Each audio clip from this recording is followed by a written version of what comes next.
வணக்கம். இன்றைக்கி உஷா டைரியில் உங்களுக்கு ஒரு டிப்ஸு சொல்ல போகிறேன். கோதுமை மாவு நம்ம மாவு திரட்டும் போது இந்த மாதிரி ஒரு பாத்திரத்தில் எடுத்துட்டு அதை இப்படி போட்டு இப்படி தட்டும்போது இந்த மாவுலாம் ரொம்ப வேஸ்ட் ஆகும்.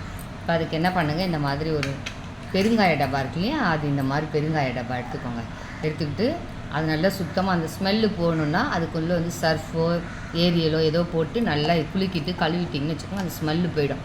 அதுக்கப்புறமா அதுக்குள்ளே மாவை ஃபுல்லாக ரொப்பிக்கோங்க. இந்த மாதிரி ஃபுல்லாக மாவு ரொப்பிட்டு அந்த ஒர்க்கு பார்த்திங்களா, அந்த மூடியை போட்டு ப்ரெஸ் பண்ணிட்டு அந்த நம்ம நல்லா இது பண்ணிவிட்டு இது அந்த இருக்குது பாருங்கள், ஹோல்ஸ் இருக்குல்ல, அந்த ஹோல்ஸில் அப்படி கொட்டினீங்கன்னா கரெக்டாக வரும். அப்புறம் அதை நீங்கள் மூடிடலாம்.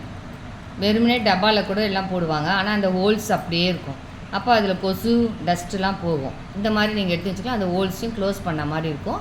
அதில் ஆரோக்கியமானவும் இருக்கும், மாவு சுத்தமாக இருக்கும். இந்த மாதிரி யூஸ் பண்ணிக்கோங்க, ரொம்ப யூஸ்ஃபுல்லாக இருக்கும். ட்ரை பண்ணி பாருங்கள். நன்றி, வணக்கம்.